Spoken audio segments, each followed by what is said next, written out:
1947 கதாநாயகனாக எம்ஜிஆர் அறிமுகமாகிறார். அப்போது எம்ஜிஆர் ஃபார்முலா என்று எதுவும் கிடையாது. முதல்ல சாயா என்ற படத்துல தான் அவர் ஹீரோவான அறிமுகமாகிறாரு. அப்ப குமுதினி என்பவர் ஹீரோயின். குமுதினி யாருன்னா தேடி வந்த மாப்பிள்ளை படத்துல ஜெயலலிதாவுக்கு அத்தையாக நடித்திருப்பார். அந்த குமுதினியோடு எம்ஜிஆர் ஜோடி போட்டு நடிக்கணும். அப்போ ஒரு இடத்துல ஓடி வந்து விழுகிற மாதிரி சாயா அந்த ஹீரோயின் குமுதினி எம்ஜிஆரை தூக்கி தலையெடுத்து மடியில வச்சிருக்கிற மாதிரி ஒரு சீன் நடிக்கணும். அது 2-3 டேக் ஆகுது. அப்போ குமுதினியோட கணவருக்கு ரொம்ப கோவம் வந்துருது. இவன் யாரு புதுப்பைய சும்மா சும்மா என் ஒய்ஃப் மடியில படுக்கணும்னு இப்படி ரீடேக் வாங்குறான் அப்படின்னு சொல்லவும் எம்ஜிஆருக்கு ரொம்ப அவமானமா போயிருது. இப்படி ஒரு கெட்ட பேரா நமக்கு, உண்மையிலேயே நம்ம எந்த தப்பும் செய்யலையே, யாரோ செய்த தவறுக்கு நம்ம பலிகட ஆக்கப்படுறமேனு ரொம்ப வருத்தப்படுறாரு. அதோட அந்த படம் நின்று போயிருக்கு. இதனால அவருக்கு இந்த கதாநாயகனாக வந்த சமயத்துல இருந்த ஒரு அசூயை, ஒரு அவமானம், ஒரு சங்கடம் வந்து அடுத்த முறை இந்த படத்துல அவரை கதாநாயகனாக போடுறாங்கன்னு சொல்லும் போது கூட கொஞ்சம் வருத்தமா இருக்கு. உண்மைதானா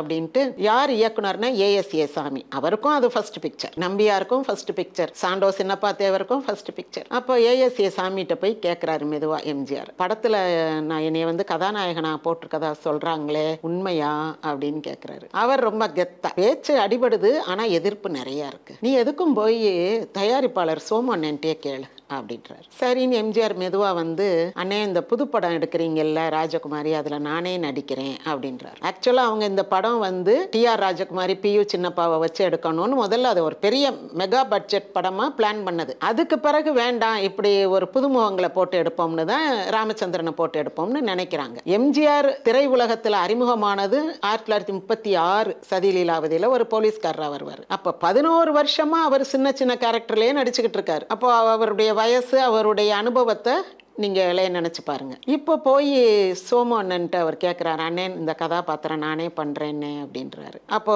ஏஎஸ்ஏ சாமி இயக்குனர் உள்ள வர்றாரு. அப்போ தயாரிப்பாளர் இயக்குனர்கிட்ட கேட்கிறாரு, என்ன ராமச்சந்திரன் பண்றேன்றாரு, பண்ணுவாரா அப்படின்னு கேட்கிறாரு. நீங்க எல்லாம் இது பண்ணா சொல்லி கொடுத்தா, அவருக்கு நம்பிக்கை கொடுத்தா அவர் பண்ணுவாரு அப்படின்னு ஏஎஸ்ஏ சாமி பட்டும் படாம எல்லாம் உங்க முடிவு தான்ற மாதிரி சொல்றாரு. ஏன்னா அவரும் புதுமுகம் தானே, அவர் என்ன டிசைட் பண்ண முடியும். அதன் பிறகு அந்த வாய்ப்பு கிடைக்குது. ஆனா படம் ராஜகுமாரி முதல்ல வந்தாலும் மருதநாட்டு இளவரசி தான் முதல்ல ஷூட் பண்ண படம் அப்படின்ட்டு ஜானகி அம்மா எனக்கு மட்டும் தெரிந்த எம்ஜிஆர்ன்ற புக்ல சொல்லியிருக்காங்க. ரெண்டும் கிட்டத்தட்ட சைமல்டேனியஸா ஒரே சமயம் ஷூட்டிங் நடக்குது. ஆனா ரிலீஸ் ஆனது ராஜகுமாரி ஃபர்ஸ்ட் அப்படின்னு சொல்றாங்க.